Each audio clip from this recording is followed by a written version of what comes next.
dare great things for Christ.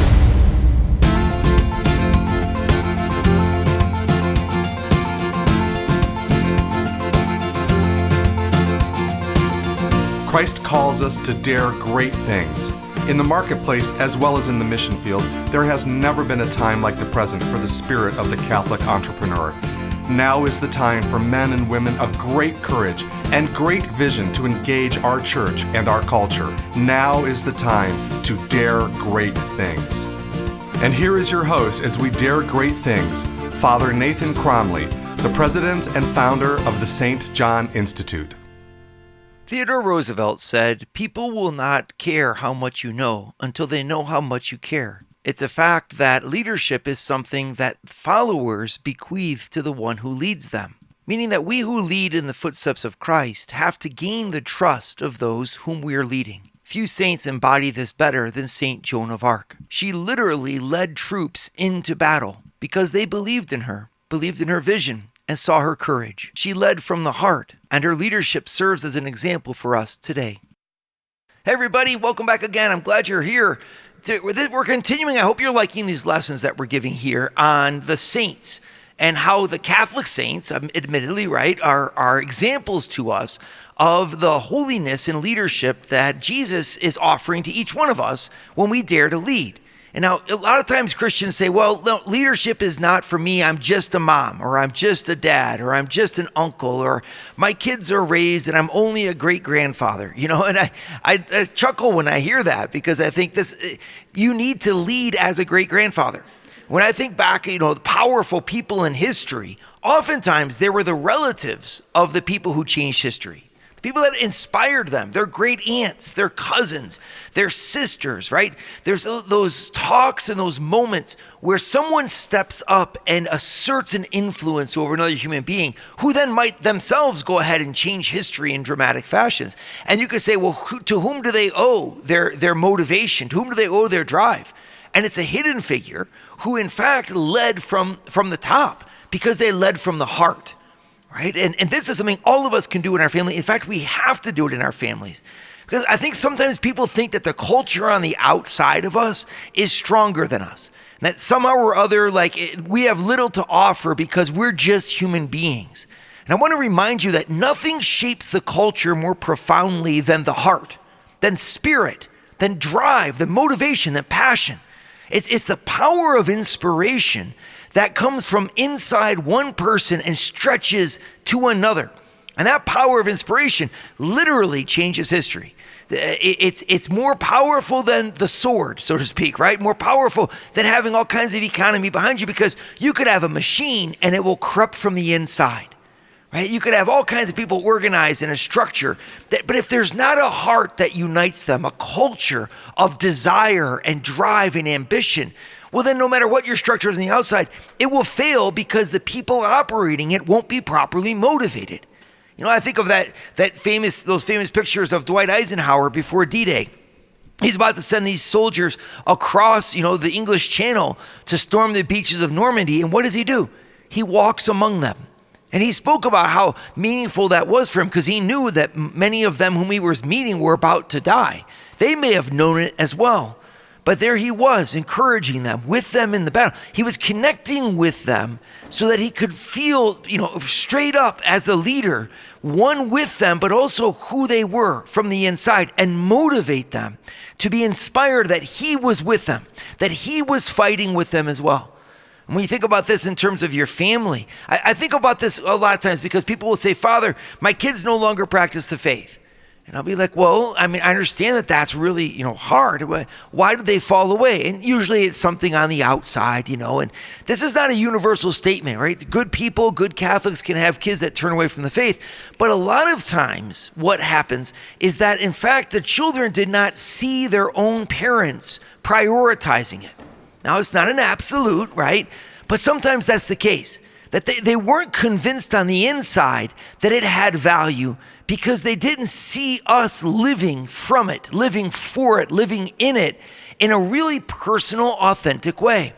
So again, that's just one example, right? But you can do the same thing if you're running your company, right? You're trying to set a culture for your company. Well, do they believe in the culture that you're setting? Do the people trust you? Do they see your authenticity? Do they know you're a person of character? When you talk about virtue, are you leading it from the front, from the inside? See, it's a question of the heart. And that, but when you are, well, the buy-in that you're going to get from your people is far beyond anything that you're going to get by, I don't know, inserting some sort of consultant or some sort of group to give some sort of practices on the outside, right? Those are important. Those have a role, right? But nothing can replace the heart of the leader who themselves is listening to God. And listening to God gives an authentic example. It's almost like you think about leadership. Think about like a trampoline, right? Put a big trampoline in front of you. Then put a bowling ball in the middle of the trampoline. What happens? The trampoline fabric kind of curves, right? Forms a vortex around where that bowling ball is. And the closer it gets to the bowling ball, the more that it feels the force of the attraction of where that bowling ball is going, right? But now imagine that that's you wherever you're going. Right? The more dense that you are, in the sense that the more authentic, the more solid, the more firm you are in your convictions, well, the more that the culture will be shaped by you. And the closer people are to you, the more that they'll feel that pull, that irresistible attraction, right? That you're sharing that's coming from your heart. Just as I'm drawn to God, the closer you are to someone drawn to God, the more that you'll be drawn yourself. Right? And this is how God works. This is how God changes the world. He raises up saints to lead, because it doesn't just want leadership to be a position, a matter of executing on power or deploying resources towards objectives with clarity and decision and consequence. Right? You can say those are all the mechanics of leadership. And of course, Christian leaders have to do that too. I mean, if you don't know your stuff, well, you're probably going to fail, right? Like, you got to look at your numbers, you got to look at your spreadsheets, you got to look at your objectives, you got to look at your management style, you got to look at all those mechanics. Those things are all important. But the thing that makes us different is that we deploy all of those mechanics on the outside from a heart that is full of love for the highest and most ultimate and most beautiful of things, God himself. And therefore, that love for the highest, most ultimate, and most beautiful things cascades into a vision for our workers and for our businesses that's totally unique and captivating. That's powerful, because it's a vision that says what we're doing, everyone, we're doing for God. And the leader who's there in that workplace, who's in that business, and who's got that role, be it a management role, be it an executive role, be it a role of an owner, or even the role of an investor, whenever you've got that vision, you're able to deploy all of the mechanics of leaderships, from hiring and firing to communication and delegation and prioritization and all those different things that are yours. Finances, right? Reviews, accountability. You can go through a whole list of. You're going to deploy all those mechanics in a winsome, attractive, beautiful way that will really shape a culture, because it's coming from a heart that's going for a more ultimate purpose, that sees the real big picture, and therefore that applies meaning to the mechanics.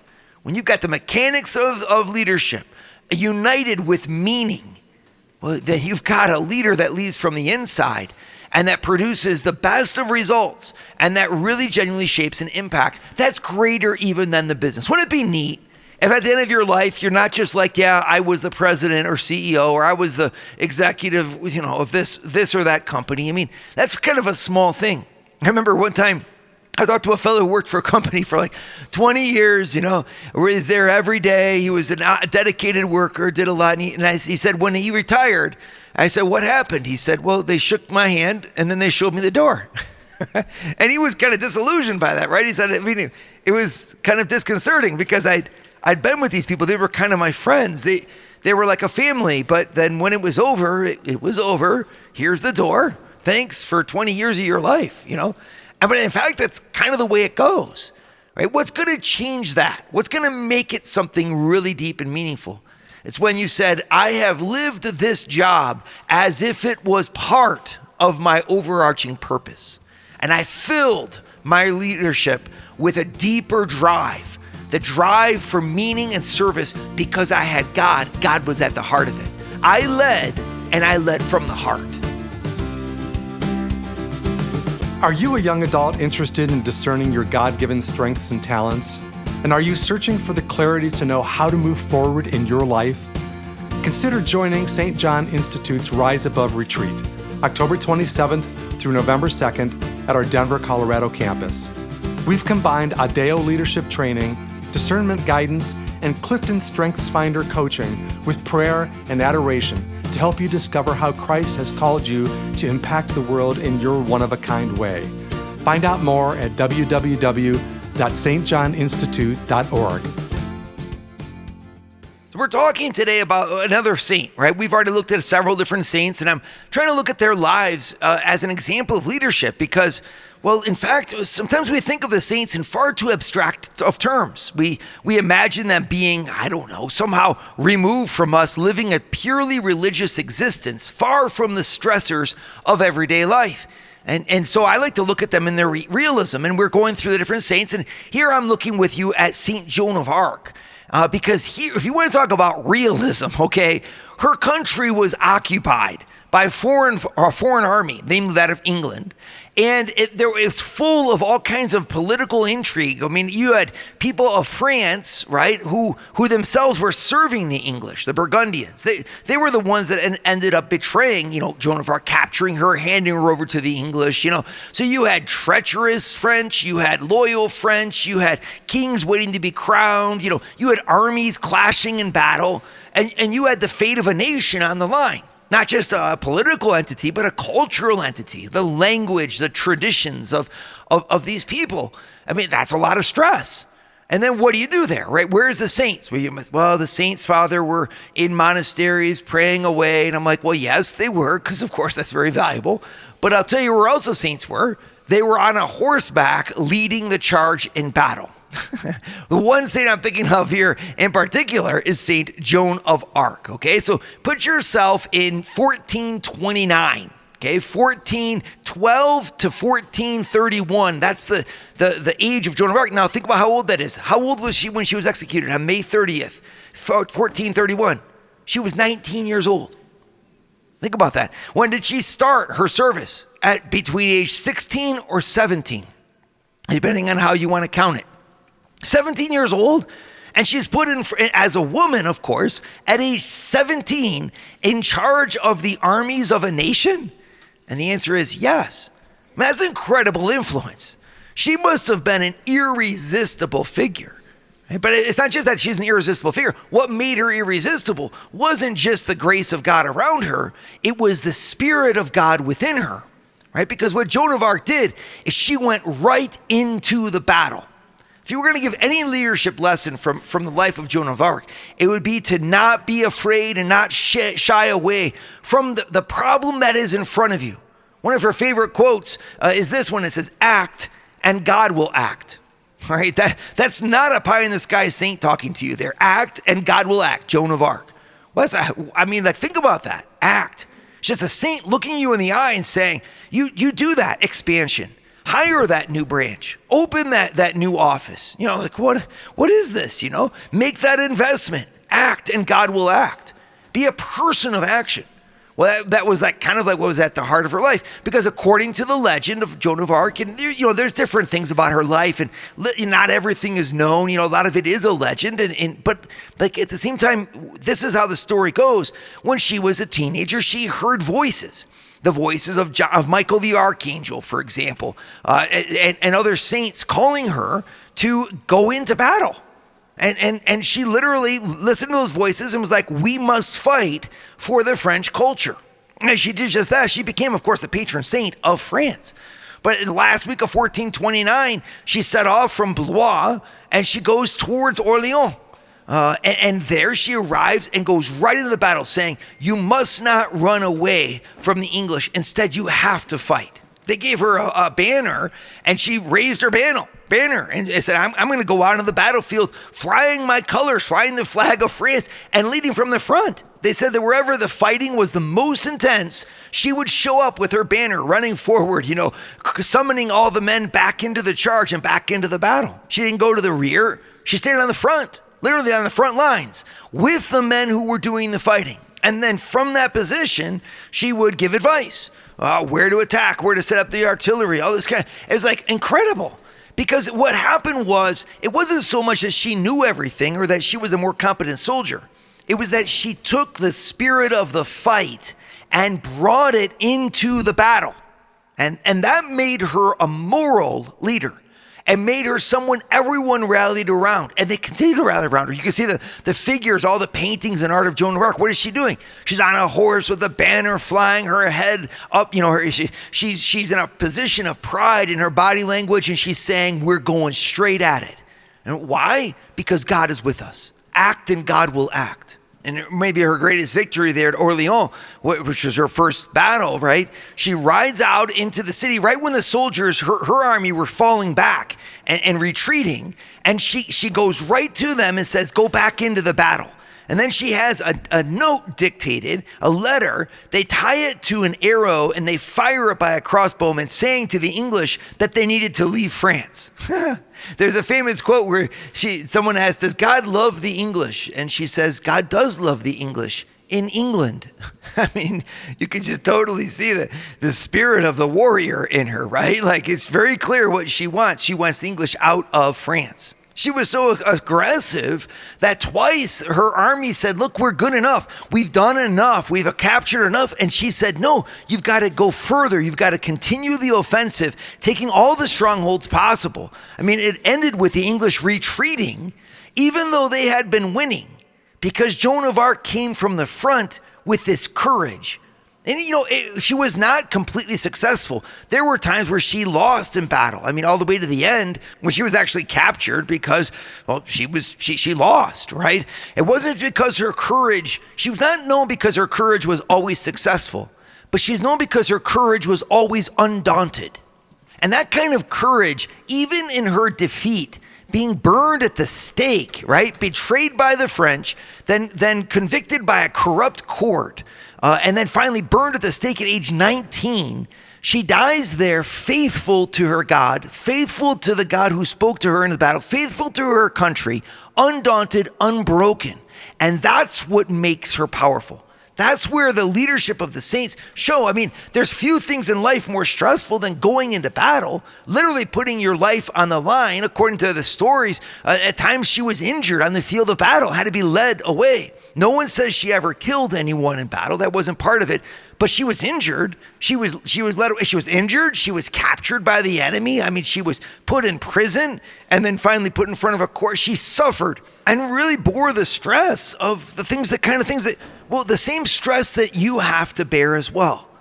I mean, you can look at the situations you find yourself in, right? With kids that are in prison or spouses that aren't responsive to you or economic conditions that are extremely worrisome or employees that you can't keep. I mean, and bills that are mounting, all kinds of things that really scare us, right? And that real stress can make us think that this is far from our spirituality, that somehow we should be doing something else. We tend to think that if something's hard or difficult, it can't be from God, that only easy, happy things are from God.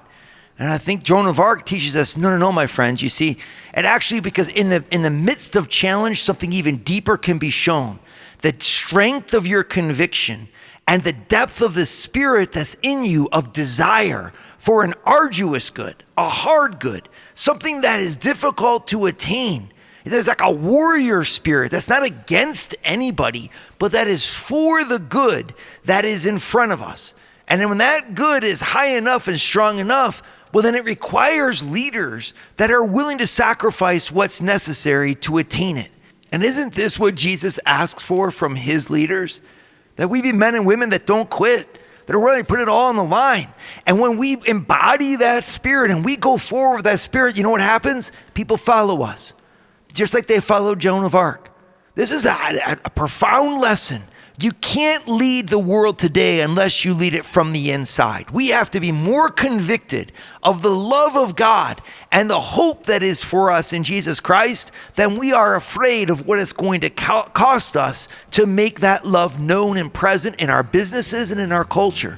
When we have that kind of balance, well, then we start to lead and we make a joyful impact for God, just like Joan of Arc. Would you like to start your Thursday mornings with a scriptural leadership lesson? Join the St. John Leadership Network, where Father Nathan hosts a 30-minute call at 6:30 a.m. in all 4 U.S. time zones. To learn more, go to www.stjohnleadershipnetwork.org/member and join for free today. So when analyzing the leadership lessons from Joan of Arc, right, we kind of talked about the leadership from the inside.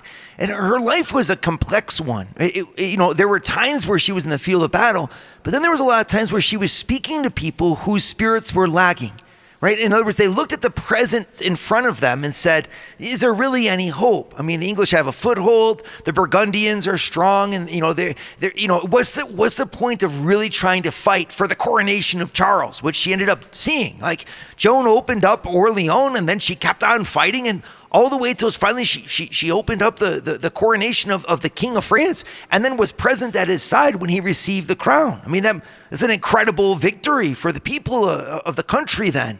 And yet it was a victory that people never saw coming. There's a visionary aspect that leaders have to embrace. It's like a desire for a future good, a possible good, that's somehow or other in the heart of the leader greater than the pain of the present. And that's a lesson that Joan teaches us, a vision and the power of looking forward instead of being focused in only on what we don't have now or on the strength of the enemy that's in front of us. And there's something very Christian about this, everyone, because every one of us is faced with an uncertain future and with situations that seem insurmountable. And yet this is where our hope in God begins. But to do that, we have to embrace the vision of the future. And you know what? That's very hard for some of us because some of us are personality-wise, we're just focused on the present. And that's what's got you as far as you've gotten so far in life. You've looked down, you've put your nose to the grindstone, you've dealt with the things that come. In that now I'd like to invite you to perhaps consider there's another leadership style that's just as important as being able to execute on the details of what's in front of you. And that's the ability to see what's not yet there. To bring people to fight for something and work for something that you possess deep down in your heart, the power of desire. And that's the visionary optimism of Joan of Arc. She was looking at a country that was literally occupied by a foreign army, and she's like, it's going to be free, and people were like, you're crazy. But when she embodied that, people followed. And eventually they made it a reality to the point where she's now the patron saint of France. I mean, back in the day, they were wondering if France would even continue to exist, right? History is written by people who want to make the impossible real. There's a quote by Mother Angelica, which is kind of a famous quote of hers, right? She's a nun who started the world's largest television network, larger than CNN. It's called EWTN, Catholic Radio, Catholic Television. And it was started by a simple nun, a religious. And she started it in her garage with a single camera. And you know what Mother Angelica said? She said, to get the miraculous, sometimes you have to attempt the ridiculous. Now, you got to be careful, right? We're not Pelagian here. We're not saying like, if you do things, God will necessarily respond. So we have to be humble and prudent and all of that. Yep, humble and prudent, and yet also audacious. And that she's just simply emphasizing the audacity of the thing. To get the miraculous, sometimes you have to attempt the ridiculous, right? This is a woman who had a vision. She saw what most people would think was impossible, and then she made the impossible real because of her hope. And I think that kind of like a spirit of attack that we see in Joan of Arc has a deeper heart to it. It's not just aggression. It's actually desire. Desire for something that's so strong that she's willing to risk the suffering of the present in order to attain it. My friends, if you start thinking about that in terms of your families and even in terms of your businesses, where's that fire today? In the movies, they would call it the eye of the tiger, right? To have the eye of the tiger. What's the eye of the tiger, right? The eye of the tiger is that desire inside that says, I can do this. Now, obviously, I'm not saying just to do it for money, but what if you were to try to do something really great for God with your company? I'll give you an example. I know some companies that tithe. They tithe from their company. And I know other companies that say, no way, we're really scared to do that. What will people think? What will this person think? What will that person think? And then, what about the bottom line? Can we afford it? And I just kind of chuckle a little bit, right? It's amazing how, we lack so much courage. You own the company. Why don't you tithe from that company? Think about it. I mean, don't you think that God is in charge of your company? Right? I mean, I'm not here to guarantee anything, but I am here to say that spirit is what's necessary. Because, a lot of times you want to look to see your level of faith. Well, look to see what you're putting on the line for God, right? What's our vision for what we want to do? Do we want to do great enough things with our companies, with our businesses, or with our careers? So many people are scared to bear witness to the faith in their workplace. And I get it. Sometimes you should be scared. But then other times, maybe in fact, you're just being a coward. I mean, to be honest with you, because if you really think about it, if God is really my God, then I need to be able to face what I'm afraid of in faith. And this is where faith becomes real. And this is one of the reasons why it's so important for me and the work that we do at the St. John Leadership Network to bring faith into business and bring business into faith. The reason it's so important is because when you get risk and you feel that fear, you're going to suddenly understand the real power that's behind faith. Faith becomes real to you when you're walking on water, right? Well, Joan of Arc walked on water. I mean, and when she did that, she built trust. I mean, in the end, the people were willing to fight for her and be inspired for her because they saw what she was willing to fight for. She was in the front, on the lines, leading from the front, and she put risk in front of her. Think about this from your children, from your spouse. How to gain the trust of the family in front of you. Maybe it's time to get out of the boat. Maybe it's time to do some walking in risk. And in order to really discover whether your love is real. And I guarantee you, when you walk in that risk, your love is real, your faith is real as well. And when you have real faith, you discover real salvation, real spirituality, and real holiness. And that's what leading from the front will do. That's what Joan of Arc did. And that's why we admire her and why we can learn from her today. Dare great things for Christ. Share your feedback with Father Nathan. Send us an email at communications@stjohninstitute.org. That's communications@stjohninstitute.org. And visit www.stjohninstitute.org and sign up for our newsletter to receive updates from Father Nathan.